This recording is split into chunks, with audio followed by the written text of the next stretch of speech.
Good evening. I'm Cindy Martin, Superintendent of San Diego Unified School District.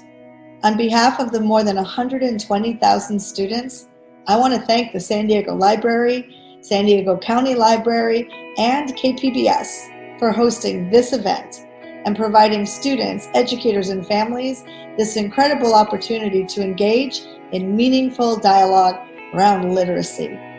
We are so pleased to promote student participation again this year in the exciting One Book, One San Diego event featuring They Called Us Enemies by George Takei. I also want to thank George Takei and the creative team behind They Called Us Enemy at Top Shelf Publications for bringing our young people such a compelling story. We are so grateful for you making yourselves accessible as wonderful primary sources in this important conversation. The themes and topics explored in They Called Us Enemy offer our students an authentic glimpse into an event in U.S. history that has been neglected for far too long. The internment of Japanese American civilians during World War II is an historical event that still resonates today for people who continue to embrace a nation that would seek to reject them. It is an exercise in love and resilience, and we can all learn to become better versions of ourselves. They Called Us Enemy is a book that gives us all a way to come together and to take collective action as we support one another and our beloved community. And this is so necessary now at a time when we know it is needed most.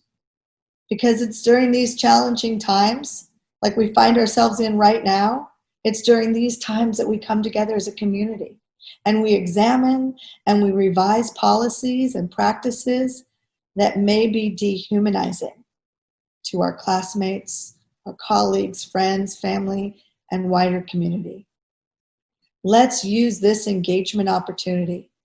Let's use this to join together in ways that will help our peers and our community when they need it most.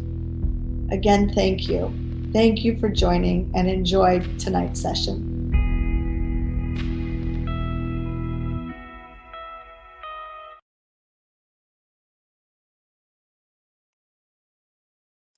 Hello, my name is Mick Rabin, and my pronouns are he, him, and his, and I'm a resource teacher in the Department of Youth Advocacy in San Diego Unified School District.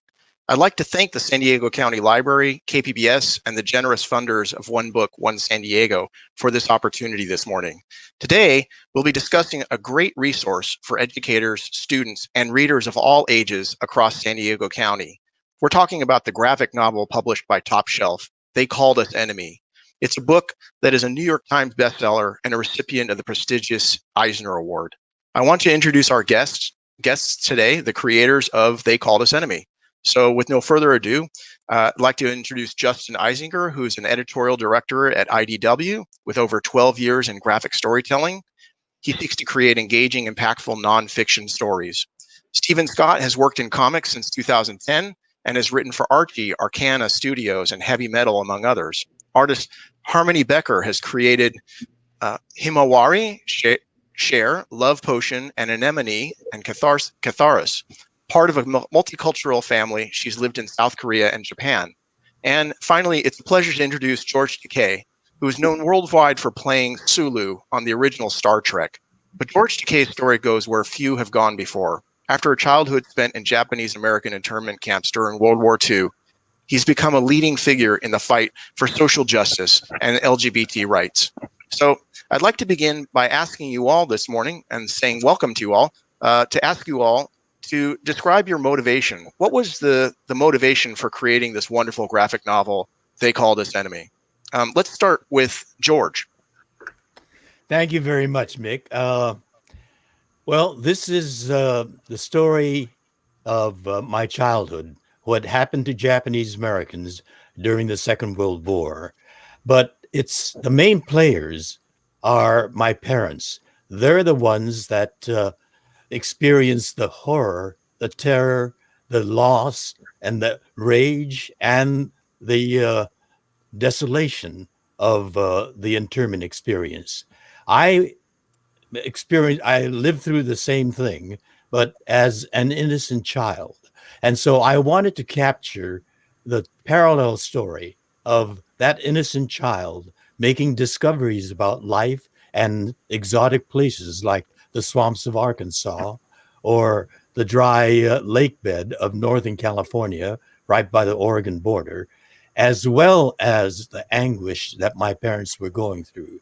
I wrote an autobiography about it, and it was a bestseller, and it was well read.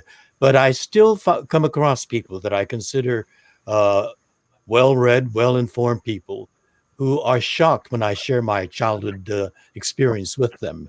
So the mode of storytelling appropriate to young people, I thought, would be the ideal way to reach the future generation of America.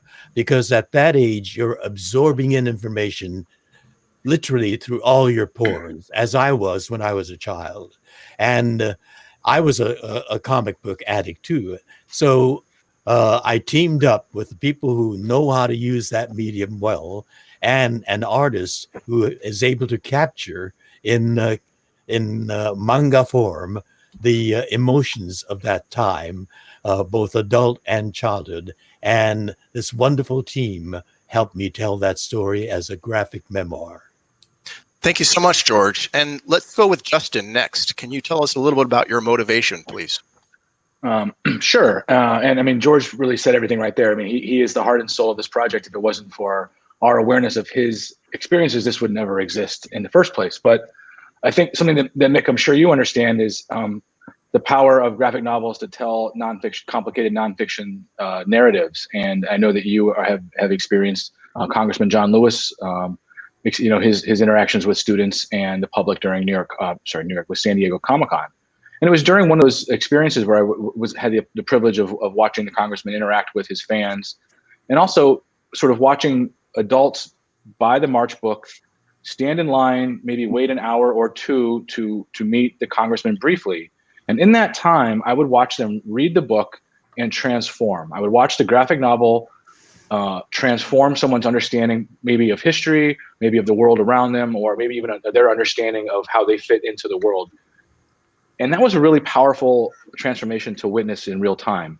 And so with that sort of background at IDW, we had been thinking about how do we use this form that we have at our disposal to tell more stories like that, to further increase knowledge amongst readers of all ages. And that was when we sort of came across thinking about teaming up with George Takei to tell this crucial story. Thank you so much. All right, and I'd like to move to Stephen next. Stephen, tell us a little bit about how you became involved. Sure. So I had actually worked with George once previously during my Archie days, and I got to know him and Brad a little bit through that experience, and I got to learn a lot about the internment experience through George. I, like many that he's described, was not educated on this during my schooling for whatever reason. It was just washed over, it was swept under the rug. So we want to rectify that and bring this to everyone's attention. It's been George's life mission to spread awareness of this atrocity in our history that we don't like to talk about very much, but we think it's a very important thing to talk about, even if it is uncomfortable. And we think the graphic novel medium is a very accessible form for especially young readers to absorb this material, which may be a little bit difficult to process and understand. But we had seen his TED Talk, and George does such a great job of boiling the story down into a short span of time. But we wanted to expand on that and really delve into all the experience, really have a fly on the wall account for our reader and put you in George's shoes, in the shoes of this child who's experiencing this and doesn't understand why. So we felt that was very important to take his story and put it into a medium that we can reach as wide an audience as possible. All right. Thank you so much, Stephen. And finally, I'd love to be able to have Harmony describe how she became involved as the illustrator of this wonderful graphic novel. Go ahead, Harmony. Hi. So I was approached for this project when it was already pretty much like well underway. But at the beginning, I didn't know that it was going to be for George Takei. I just heard that it was for Japanese. It was going to be about the Japanese American immigrant experience. And I was like, well, that sounds kind of like me, so I'll do that. But as soon as I heard that it was for George Takei, and as soon as I heard that it was about about his experience, then I there was no doubt in my mind that I wanted to be involved, and that this was an incredibly important message that needed to be brought to a new audience, that like this story should not be allowed to be forgotten. So yeah, there was no question in my mind that I wanted to be involved right away. Thank you so much. All right. Well, so thanks so much for the backstory of They Called Us Enemy. And what I'd like to do is to begin with the interview segment of this event. And I'm going to start with a question from Eva from CPMA Middle School. And Eva has prepared a special question for you all. If you could go back in time to your past self on the morning that your father woke you up and told you were leaving, with the knowledge you have now, would you have done anything differently? So that question is for George. And George, would you like to answer there? Well, I don't think I'd like to do that, because I believe in living life fully at that moment. Although it was a horrible experience, being plunked down in the swamps of Arkansas, I thought it was an adventure, and it was a discovery in a magical wonderland. Yes, there were barbed wire fences that separated us, but beyond that, I saw trees that grew out of water. I mean, it was fantastical, a magical place. And along the edges of the bayou, the swamp that was on the our side of the barbed wire fence, there were tiny black wiggly fish swimming around that I could catch by scooping them up and putting them in a jar. And I loved getting up in the morning to watch them. But magical things happened to those wiggly black fish. They suddenly started to get bumps on their sides, and the bumps turned into legs, and then smaller arms or four legs out front, and they turned into frogs and escaped from my jar. So I love the innocence that I had then, but I was totally dependent on my parents. I'm 83 years old now. I know a lot. I've lived through a lot. And I feel that I've learned and paid for the experiences that I've had. And I value that. And I could not have that experience and that knowledge without having gone through the living of a life. So I don't believe in wasting time on the what ifs. What if I knew what I know now back then when I was a 5-year-old kid? But there was something wonderful and important about living as a 5-year-old kid in the swamps of Arkansas. And I'm sure a kid from Arkansas coming to Southern California and seeing a skinny tree with no branches and a fright wig of palm fronds was fantastical, So you learn, and that's the important part of growing up, to enrich your life by keeping your curiosity and your nosiness alive and learning from that. Thank you so much. I'm sure a lot of students will benefit from hearing that.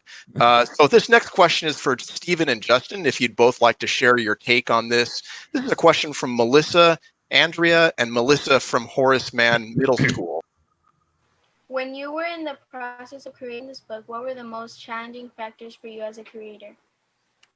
Were there creative decisions you made to challenge your readers' thought processes? What were they?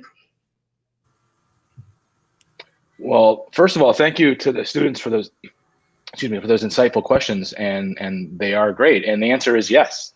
There were a number of challenges when telling a story of this magnitude, not the least of which is just making sure we do justice to George's story. I mean, as Stephen acknowledged, this has been George's life mission to spread awareness of Japanese American internment and mistreatment at the hands of the American government during World War II. And that's a that's a large challenge to undertake, and with the expectation that there's going to be a lot of attention paid to that story. So I guess the first challenge is just understanding you're doing something that's potentially important, and that really makes you go with careful decision making along the way.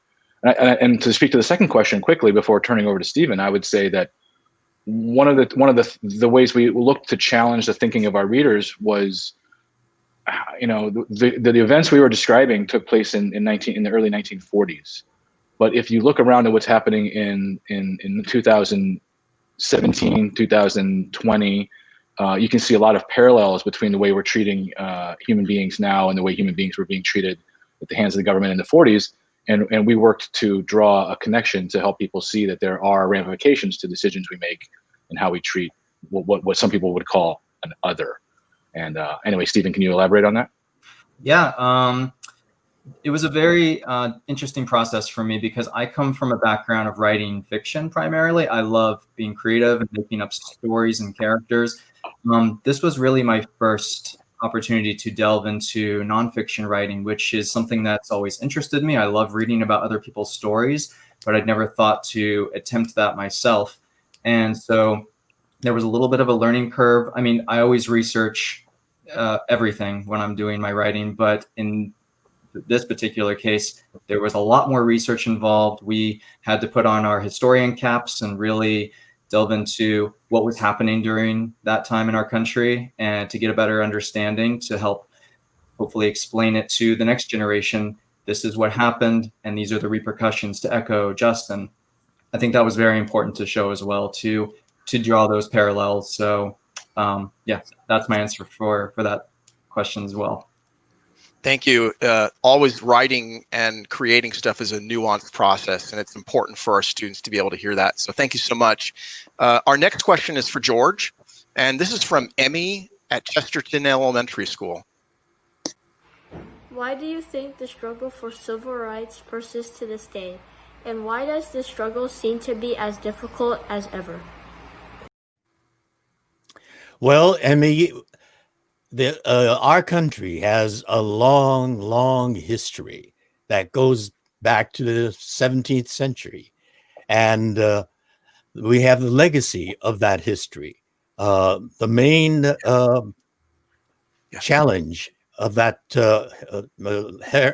heritage that we have is slavery.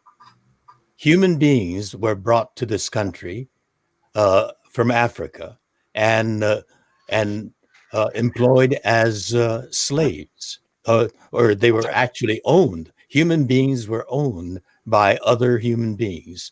And so we have the legacy of that. There was the years of slavery. And then we went through a period called Jim Crow. We fought a war, the Civil War, North and the South. The South supported slavery and the North was against it. And then we went through a long period of the result of the Civil War, where the North won and slavery was eliminated. But there was a legacy of that slavery, and the people in the South looked at the former slaves in a certain way, and they got a society called Jim Crow, where by law, Black people were made inferior. They were segregated to the back of the bus or to a less desirable area of town to live in. And so there was the civil rights period when there was a struggle to get equality. And so all these stages of our American history, we've moved closer to a more just society. We don't have Jim Crow anymore, but the legacy of that lies in the minds of people. There are certain people that are afraid of people that are different. And that fear combined with power, which the police officers have today, is a toxic combination. And what happened to Japanese Americans was that same kind of inherited attitude toward people that looked different. When Pearl Harbor was bombed by Japan, we Americans here in this country that come from Japan, and my grandparents came from Japan, and we look like the people that bombed Pearl Harbor. And so there was this sweeping generalization that we are the enemy with no basis in fact. We were not. We were Americans, and yet the look of us as the color of the black people who are the descendants of slaves was what determined their attitude toward us. And because we looked like the people that bombed Pearl Harbor, they said that we are potential spies for the Empire of Japan, potential saboteurs of the United States, and fifth columnists making trouble for the United States. There was no basis in fact, and they imprisoned us with no charges. In our justice system, we believe in due process, where if you're going to arrest someone, you have to have a reason for it, charges. In our case, we had nothing to do with Pearl Harbor, so there were no charges. And so we couldn't challenge our imprisonment, because you need charges to challenge in a court of law and a trial. And so it was an unconstitutional, unjust imprisonment. And so it's a combination of fear without basis in fact and fear of combined with terror that results in things, actions like the imprisonment of Japanese Americans or segregation of black people, which when we get rid of that, there's still the remnants of that in the minds of people who like to have authority. And we are now going through the Black Lives Matter process today. So we have to learn from history. And that's why learning about the chapter of American history of the imprisonment of innocent Americans of Japanese ancestry applies to the challenges in our society today in the year 2020. Okay, thank you. So our next question is from Carlos at Fay Elementary, and this is directed at George as well. Hi, Mr. Takei. My name is Carlos Garcia, and I go to Fay Elementary. And I want to ask you this question. How is the racism today in 2020 compared to the racism during World War II? We still have racism, as I answered a little bit earlier with reference to the Black Lives Matter. But on our southern border, we have the same kind of racism that we Japanese Americans faced in the 1940s during the Second World War.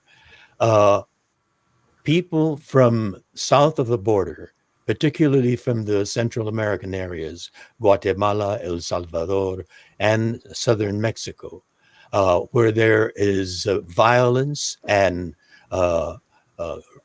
criminality and poverty, are fleeing, literally fleeing for their lives with their children, come to the border of the richest country in the world, the United States of America, and they part of human rights is the right to claim asylum, because they are fleeing something that is horrific. And instead of responding with humanitarian compassion, our present government is responding to them as, and the president has stated, they're rapists, drug dealers, and murderers without any basis in fact, just because they look different, as we look different during the Second World War. And they are separated, the children are separated from their parents and put in cages instead of being embraced with compassion, fleeing violence. at least in our case, when we were imprisoned behind barbed wire fences, we were always intact as a family. I was a 5-year-old kid. My brother was 4 years old. My baby sister was an infant, but we were always together with our parents. We were not torn away. So today on our southern border, we have reached, as a nation with high principles, democratic values, we have reached a new low. And they are so incompetent that they can't find the parents or the children to bring them together again, now that the court has ordered them to bring the children together with the parents. And that's why it's important for us to know history, what happened to us or what happened to Black people in the days of slavery, and learn from that so that we don't keep repeating the same kind of wrong in a different form, directed toward different people. And that's why learning from history is so important. And that's why I wanted to tell my story as a child to a youth readership, people like you, Carlos, so that you grow up knowing this history. And when you become a voting adult, you know how to vote and you know how to be actively involved, because our democracy is a participatory democracy. And when you have that right to vote, you have to actively participate, learn about the issues, learn about the candidates, and volunteer to support the good candidate or the issue that you think is the right issue, and actively involve yourself in the democratic process. Thank you so much, George. All right. Our next question is for Stephen, and this is from Nasibo at Horace Mann Middle School. Actually, Nasibo sent this one in, so I'm just going to read it out loud. Nasibo says, does it ever hit you? Why do people respond with empathy to this story if the popular sentiment was to treat Japanese American people like this? What do you think? So speaking to the empathy I've seen in response to the book, I think when it really hit me was during the signings for the book when it first debuted, and seeing all these different people of different backgrounds coming through the line, not only thanking George for telling the story, but also apologizing to him for what he had to experience. So I'd like to think we've come a long way since the days of being prejudiced against groups who look different against us and locking them in cages. Unfortunately for the Japanese Americans during World War II, they looked like the people who bombed Pearl Harbor, as George mentioned. They looked like the enemy, hence the title. I want to show you this. I got a little prop here. This is from the expanded edition. On the inside, we've got these liner notes for these end papers, and they've got the names of people who were processed during this into the camps. You got the Takeis there. And what we wanted to show with this was that this isn't just a story about one person's experience or one family's. This happened to 120,000 Japanese Americans, and this is just one of those stories. And so George has been in the public eye for many decades and is a beloved figure. And so to tell this story through his eyes and put a familiar face to this unjust imprisonment, I think that really helps it resonate with a lot more people on a different level than if they were just reading about these, nameless, faceless people. It's hard to empathize with that, but you can empathize with somebody like George. Thank you so much, Stephen. All right. Our next question is for Harmony, and this is from Ryan at Granite Hills. Ryan just sent this in from Granite Hills High School. He says he had a question about the art itself. He says, did you draw the story physically or digitally? And what kinds of style of illustration were you going for? So I did the first 4 pages when I was first contracted for the project. I did the first 4 test pages on paper, and then added the gray shading digitally. But I realized that it would be much faster to actually do the entire book digitally. So the whole book is done from start to finish, all on the computer in Clip Studio. As far as style goes, I feel like my style is very much influenced by manga, which I grew up reading. But as well, I feel like also by not so much American comics, but more American animation, sort of like old style Disney. I studied some animation, so I have sort of a stronger background in that. So I guess the things that are most important to me in conveying are like strong emotions, trying to be able to convey what it is that each character is feeling. So yeah, those are probably the biggest influences on my style. Okay, thank you so much. All right, well, our next question is for Justin. And Justin, this is from Joseph G. at Madison High School. Why isn't this history well known or taught more in school? That is a wonderful question, Joseph. And I clicked on the wrong window here. Let me get back there. Okay, so thanks again for that great question. And I think this goes back a little bit to what George and Stephen addressed a few moments ago, and that's about empathy and a willingness, or just human nature. If something can help create the idea that there's a separation between yourself and another thing, it's so much easier to refuse, to deny empathy to that other group, other person, other entity. In this case, it would have been Americans and Japanese Americans, right? The American audience not showing empathy to Japanese Americans, and our book helping to show the granular reality of an experience that someone lived with the outcome of those decisions.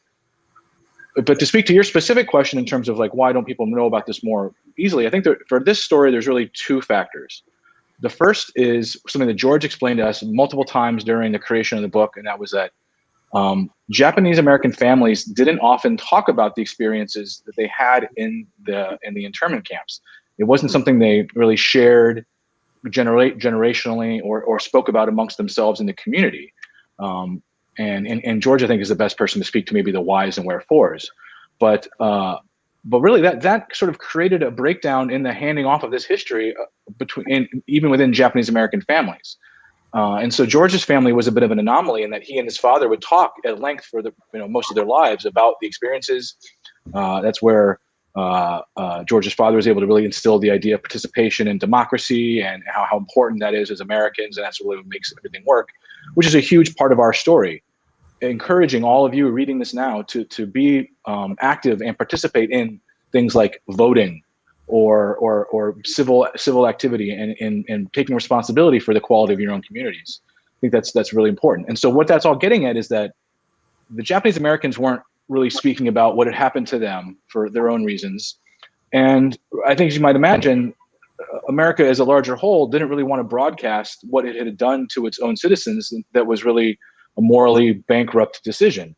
And so really you had two sides that weren't doing a lot to continue the discourse on what had happened during World War II to Japanese Americans.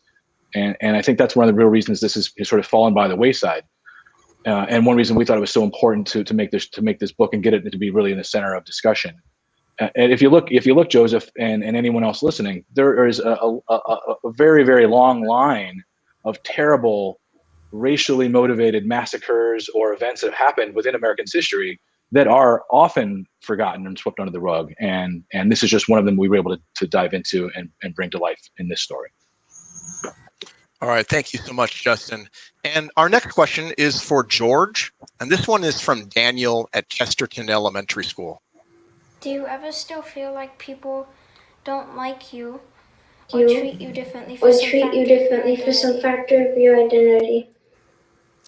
Oh, there was a little echo there, but I think I heard your question. How do I feel about people who don't like me? I like to be liked, but I'm outspoken, particularly in this age of social medium, communicating to masses of people. And the same kind of human quality of ignorance and anger and maybe fear too still exists. And it exists on a massive scale called social media. And so I'm outspoken. I make comments on various issues, and there are people that don't like what I say, or that they don't like me for saying that, and they'll call me names. But in the old days, they were whispered. Now, instead of being whispered, it's broadcast. The things that people say about me is spread all over because of social media. And it's not whispered anymore. It's anonymous. You don't know who's saying that. So we do live in a wonderful technological age, but it's also a reflection of the human being. And we can use it for a positive purpose to share and share experiences and share wisdoms and try to make our society better. But there are the people that are angry or fearful or jealous, and they will make up things and say bad things about you, some things that might be personally hurtful. And I'm strong enough to take it, or I'm strong enough to ignore it. But there are some young people that take them seriously, the bad things that they say. Particularly preteens are very profoundly affected by some of the bad things that people say. My advice to you is ignore them, because they're anonymous. You don't know who they are. They don't know what they are talking about, because you know yourself. The first thing is know yourself, and that gives you the strength to ignore those people that say bad things about you or that they don't like you. And you can continue to try to make society better by focusing on the positive and be confident of who you are. All right, thank you so much. And this is another question for George. This is from Moises from Fay Elementary School.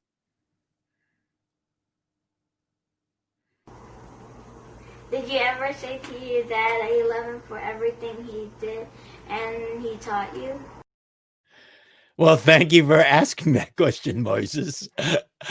Because when I was a teenager, I gave my father a hard time. I read about our democracy, and my father told me about our democracy.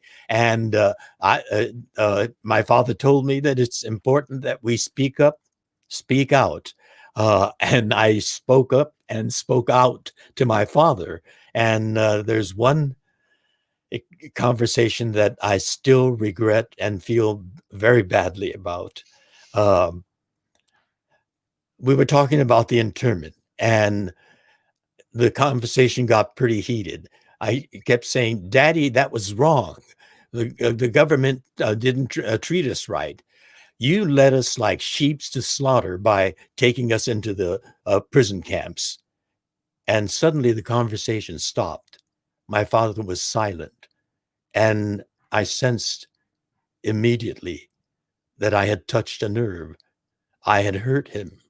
And I felt very sorry for I felt terribly about it. My father was looking down, and then he looked at me and he said, "Well, maybe you're right." And he got up and went into his bedroom and closed the door. I was devastated. This man that I'd loved so much, this man who gave me so much love and wisdom and sharing, I had hurt. He was hurt during the imprisonment. And then years later, his own son was hurting him.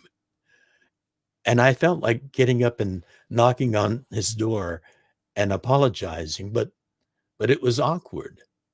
So I thought, well, I'll apologize tomorrow morning. But when tomorrow morning came, it was even more awkward. And I didn't. And the next morning I didn't, because it got more awkward. And I never did apologize. But when I was much older and I was serving on the board of directors of the Southern California Rapid Transit District, and I was going downtown every day, and I would occasionally phone my father and say, "Daddy, I'm going to have a couple of hours off from my meeting. Can you meet me downtown and I'll and have lunch with me?" And so he would come downtown, and I took him out to lunch, and I didn't apologize, but in subtle ways, I was saying, thank you, Daddy, for being such a great dad, and I appreciate you. And it was a very nice restaurant I took him to, and I think he knew. And that was my way of apologizing and saying, without saying, Daddy, I love you.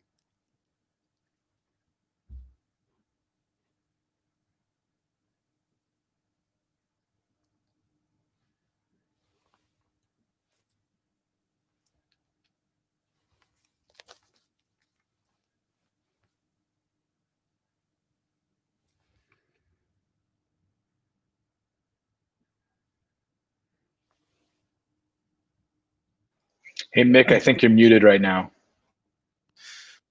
Apologies for that. Thank you, George, for sharing that wonderful story. Was I audible? Yes, you were definitely. I apologize. I was speaking, but I couldn't be heard.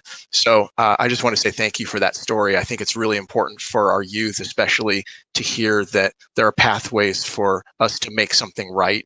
And I'm so glad that you brought some nuance to that process. It's really, really important to hear. Thank you so much for that. Our next question is for Harmony. This is from Annie at Patrick Henry High School. As you illustrated your graphic novel, were there any personal experiences that inspired your work? Type this. I can't bring it over. Sorry? Well, I would actually say, can everyone hear me? Okay. So I would actually say no, obviously, because this is not my experience. And I'm not really one for sort of like projecting myself onto other people's stories. But I did definitely do my best to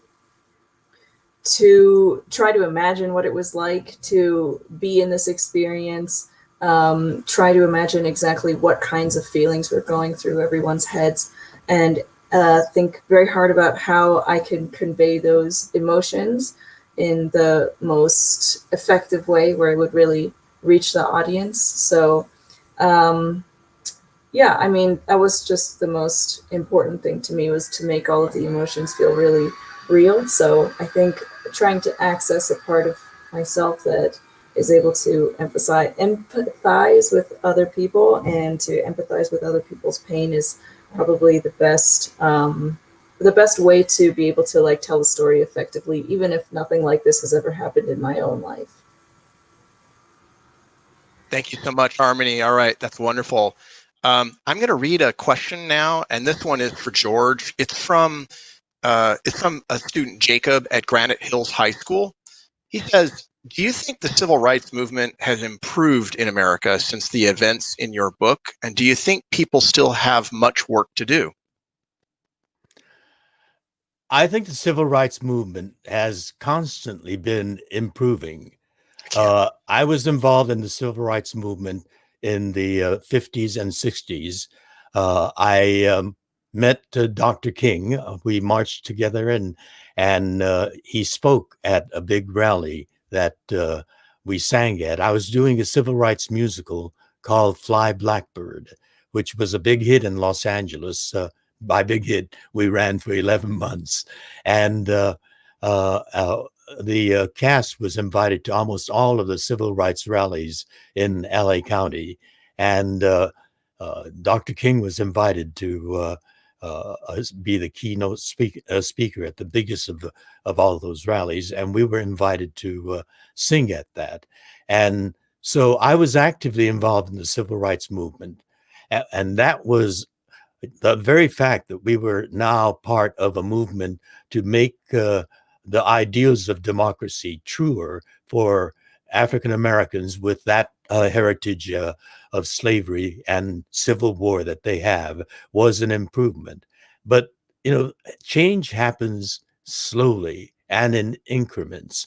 And we've certainly made a great deal of progress today. In fact, the last president was an African American. It was a landmark event It was a groundbreaking, the first African American to become the president of the United States. And now we have an African Asian American. She's part Indian. Her mother is from India.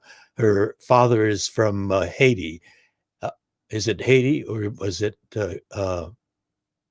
Well, I think somewhere in the Caribbean. And she was born in Oakland, California. She is an African Asian American running for the vice presidency of the United States. So we have made amazing progress, but it's all still in increments. We have the confluence of COVID, this pandemic, and we have the racial justice issue of Black Lives Matter, and we have this horrific challenge of our global climate change, all coming together at the same time. If we were just involved with the Black Lives Matter, I mean, just that issue alone would move us much more significantly. But we have all this coming together. But we are making progress. I am an optimist. I believe in optimism because it's optimists that make positive things happen. Pessimists who say, "Oh no, nothing's going to happen. It's going to fail." Well, with them, it will fail. It's the positive thinking optimists that move us forward. And we are moving forward, but we still have the challenges of our time today.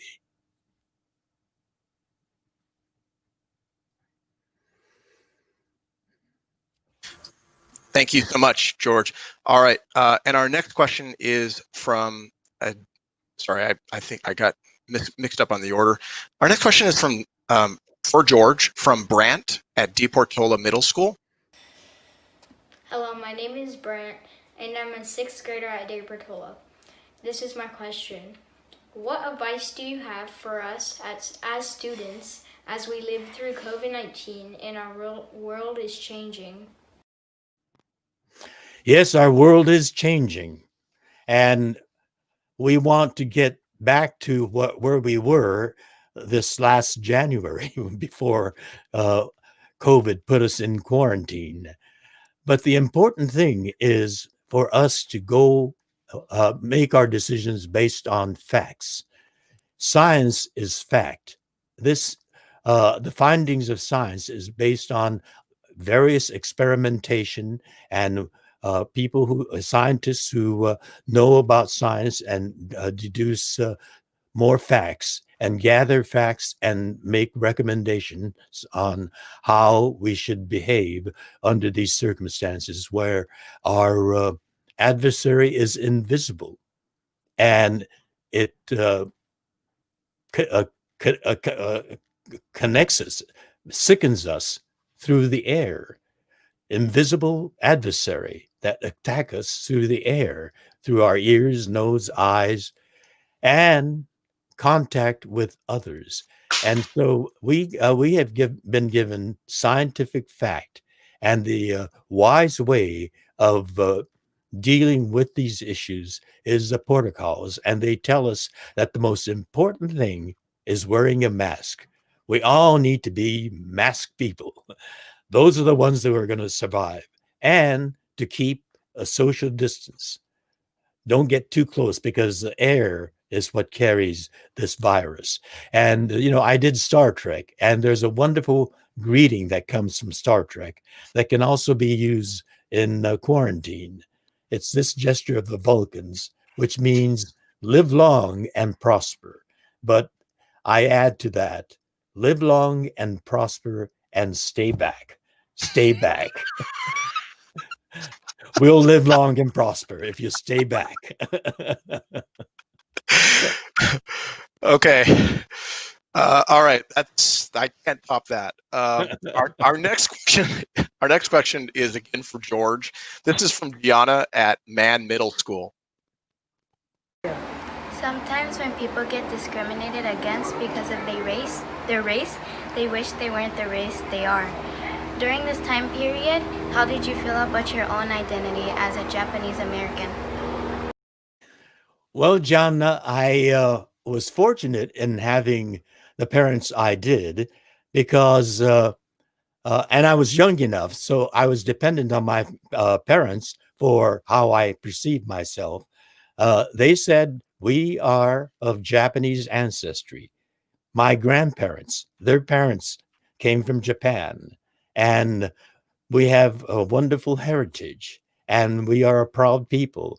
And uh, they taught us the Japanese language, and they taught us some of the folk tales of Japan. And so we were imbued with pride in who we were. And I was too young to really understand why the guards were necessary. But sometimes the guards hurt people. They took people away from the barracks in the middle of the night because they thought they were troublemakers. And so I never had that sense of inferiority. My parents imbued in us a pride in who we were. And the other part of us is we're Americans. I'm of Japanese heritage, and I'm proud of that. But I am an American. And my father, as I was growing up, this is after our imprisonment, he told us about our government and the ideals of our government, and where our politicians of the time got it wrong by discriminating against us. So I always grew up proud of who I was. And what I was a person of Japanese heritage, that culture, but I was also an American, and I was a proud American. As you are too, Janna. Thank you so much. All right. So this question again is for George. It's from Itzel at Fay Elementary School. Do you and the other kids get treated the same? Were you guys treated differently because your dad was one of the leaders at the camp? I think that is true. My father was a block manager, and he was having meetings with the camp command, and he, I guess, got to know those people. And he was able to, the big treat that I remember, unforgettable treat, was when he was able to borrow a Jeep and take us for a joyride outside the barbed wire fence. It was a magical experience. And I know that it was because my father was a block manager, because the other kids that I played with, their fathers were not the block manager, and they never got to go out of the camp on a Jeep, a real Army Jeep. And it was such a wonderful adventure. And I do think that that was because my father was who he was. All right. Thank you. And our next question again is for George. This is from Olivia at Chesterton Elementary. My name is Olivia Cruz, and my question for you is, what is the hardest thing for you or your family to adjust to in the wake of your unjust incarceration? I didn't quite understand what she said. Okay, so I'll read it. She said that what is the hardest thing for you or your family, and what was the hardest thing they had to adjust to during incarceration and after?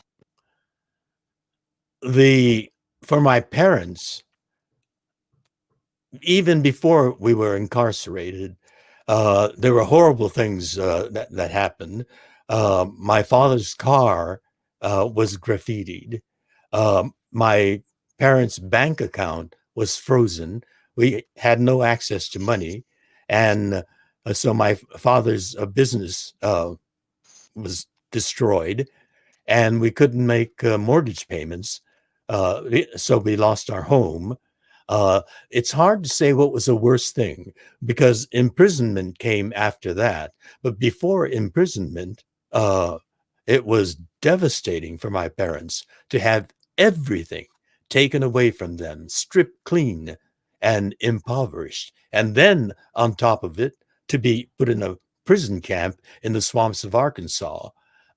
And we were innocent. We had done nothing wrong other than looking like this. So the question was what? What were the hardest things to adjust to? For my parents, the whole thing was horrific, devastating, infuriating, and degrading experience. For me, because I was an innocent child, it was an adventure. I learned a lot from being in the swamps. And then when we were transferred to Tule Lake, the second camp, it was a dry, windswept lake bed, totally different from the swamps. And the sand was not the soft sand, but the hard, gritty sand. And when the wind blew, it hurt the face. So I learned about that. But for me, I think the worst part was being freed, because my parents were with me and we were fed 3 times a day, and we had the barrack to live in, and we had a community of other Japanese American families. And I thought that was normality. It was orderly. It was regimented. I mean, like all prison camps are. And then there are these occasional riots or somebody being dragged out in the middle of the night. So those were horrible. But the worst part was the end of our imprisonment. We were freed and we were impoverished. The government gave us $25 and a one-way ticket to wherever we wanted to go to. We came back to Los Angeles. Housing was impossible. Our first home was on Skid Row in downtown Los Angeles. And that, to us kids, was the most terrifying part of the whole experience, because it was chaos. Everything was chaotic.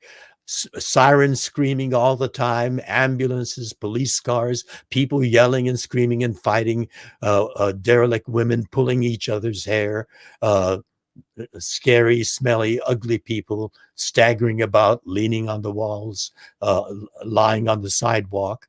And the strongest sense memory I have is the stench of human excrements all over and constant.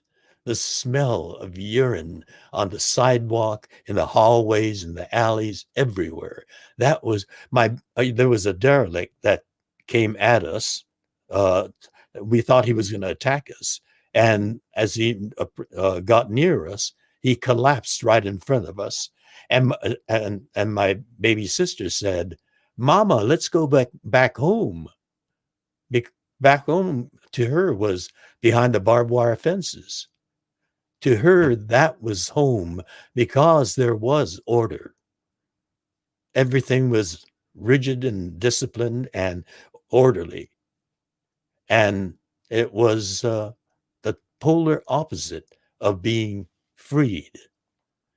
So the worst part was being freed after the war. Okay, thank you so much. This is a question I have for the whole panel, and if everybody, we're kind of nearing the end, so just everybody kind of chime in a little bit.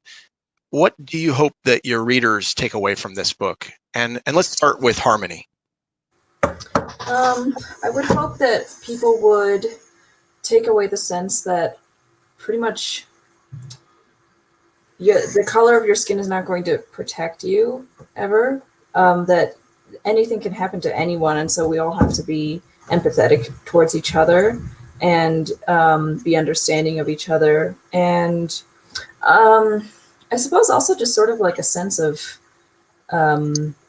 nuance, I suppose, in realizing that like every horrible experience doesn't have to be completely horrible. You can always find something out of it that you can take with you, not necessarily as like a learning experience, but just being able to find joy and to be able to explore even under like really terrible circumstances. And just sort of like that sense of hope as well as empathy, I would say. Okay.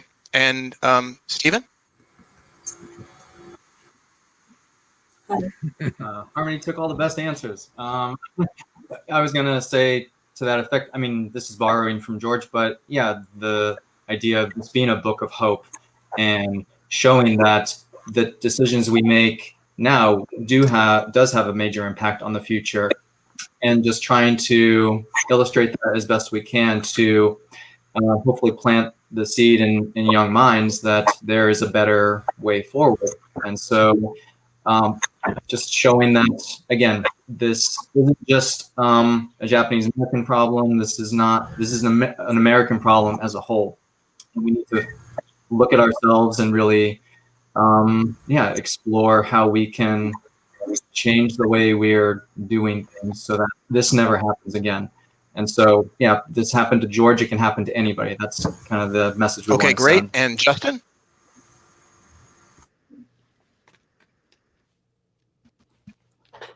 I'll say I'm going to try to leave an answer for George. I'm not going to steal all the good answers for George. I think that the participation is a big message in They Called Us Enemy. We really show that while the Japanese Americans were having, as we talked about, unconscionable things done to them, there were other people that were very active in making that happen.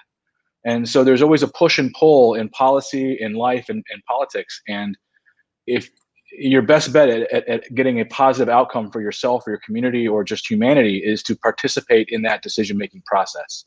And George, through the stories of his experiences with his father and in the camps, really brings that into focus and drives a message home that we need to actively participate in the world around us. And the second thing I would just add, sort of as a bigger context to this, is that we are all so much more similar than people wish to let us understand.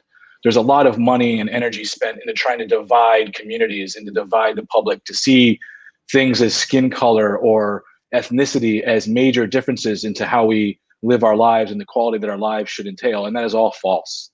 If you travel the world, and as this book shows, by showing the experiences of the Takei family amidst these decisions, we see that we are all each other, and we all have so much more in common and want so many of the same things for our family and ourselves. And the more we can keep that in mind, that the empathy we've talked about over and over again, helps us all be better human beings. And I think that's a huge message of They Called Us Enemy. Great. Thank you so much. I'll reiterate the question one more time. And this, by the way, this question was from Zara at Crawford. So I just want to make sure that Zara gets credit for it. One more time. What do you hope, George? What do you hope for your readers to take away from this book? Well, first of all, I want to thank my colleagues, Harmony and Stephen and Justin, for sharing the summary wisdom that you stated. Yes, I agree with all of you, and I think those are important words to live by. And I would compress that all into saying, know who you are, know what you stand for, and you become the values that you hold dear. That's who you are. And then recognize that who you are is part of a larger whole. And They Called Us Enemy, we put the spotlight on the good people that contributed to making this a better world. Like Vroman's bookstore, Herbert, his name leaves me. Help me. Herbert Nicholson. Herb Nicholson. He was a white man, and he didn't have to lift a finger. And yet, because he felt that what was happening to Japanese Americans was wrong, it was not right, he thought he would try to make our lives better. And he drove out to Manzanar, the barbed wire prison camp in California, in the Owens Valley. And because he had a bookstore, he donated a car full of books every month on a specific date. on one of the trips, he was shot at by the rednecks, the uh, fearful, prejudiced people that took pot shots at his car. And he arrived at Manzanar with those bullet holes in his car. And the people of Manzanar were very grateful to him for doing that. But they thought that'd be the last trip. And yet, the following month, on that same day, there he was with another car full of books that he was donating. Our family is deeply indebted to a lawyer when lawyers would not touch Japanese American cases with a 10-foot pole. And yet this lawyer, Wayne Collins, was courageous enough and idealistic enough about American democracy. He knew that the government was doing wrong. And so risking all of the slings and arrows that were thrown at him, he came to the rescue of Japanese Americans and represented them. So we live in a large, diverse community of good people, people that will actively engage with an issue, whether they're involved or not. There are others that stay neutral, and then there are the others that are fearful and hateful, that work against the ideals of a good society. And so know who you are, know that we are part of a larger community, and actively participate and engage for good in that community. Thank you so much. I have one final question, and this question came from a fan of yours. His name is Mick Rabin, and this fan says, when I think of George Takei, the person, I think of a voice that people count on as inspiration for what our world should be about. Sometimes other historical figures who resonate on that kind of level have a brief mantra or a slogan that seems associated with them. So for example, Gandhi had "Be the change you wish to see in the world," and John Lewis had "Necessary trouble," and Dolores Huerta has "Every minute is a chance to change the world," and Harvey Milk has "I want to recruit you." Do you have a brief mantra that crystallizes who you are and what you stand for that our young listeners can take away and keep forever? I'm going to borrow from a hero of mine. He was the creator of Star Trek, Gene Roddenberry. And that theme of his belief is throughout the series of Star Trek. It's infinite diversity in infinite combination, working together in concert, moving forward. Infinite diversity in infinite combinations, working together and moving society forward. That's us, America, but on a larger scale, the world community, the global society. That's beautiful. That's the kind of message we need for our young people, especially. And we're so grateful for all of your participation. And with that, I hope that you've all enjoyed the special event hosted by KPBS and the San Diego County Library. Coming up on October 27th, George will return for an interaction geared more for older youth. Please visit kpbs.org/one-book/ to learn about how to register for that event and for more information about One Book, One San Diego. I want to remind our educator viewers that we have created a resource called They Called Us Enemy Archives, with some interactive resources that complement classroom reading and examination of They Called Us Enemy. There's even a series of mini videos where George Takei himself challenges student readers to a variety of what would you do and why do you think scenarios related to the book. Check it out. I want to thank some very dedicated students and teachers who scrambled really hard to read the book and generate questions that we used in this session, as well as next week's session on October 27th. Thank you to Superintendent Martin for the introduction for this great event. Big thank you to Carlos, Moises, and Itzel from Fay Elementary, Olivia, Daniel, Emmy from Chesterton Elementary, Melissa, Nasibo, Gianna, Andrea, and Melissa from Mann Middle School, Eva from CPMA, Brant from D. Portola Middle, Annie from Patrick Henry High, and Joseph from Madison High. And also a quick shout out to Ryan, Jacob, and Zara for the chat box questions. And a huge shout out to teachers Jessica Moore from Chesterton Elementary, Cielo Flores from Fay Elementary, and Corrine Jacobson from Mann Middle School for helping with the coordination of the student question submissions. Thank you so much to the youth who joined us in the live chat. Special thanks also to the San Diego County Library and KPBS for sponsoring and hosting this presentation, and the generous funders of the One Book, One San Diego book program. And thank you to all the viewers today who tuned in for this special broadcast. One final thanks to Harmony Becker, Justin Eisinger, Stephen Scott, and George Takei for the 2020 One Book, One San Diego finalists. They called us enemy. Thank you all so much. Thank you for having us. Yeah, thanks everyone. Thank you so much, everyone. Live long and prosper. And stay back. Stay back.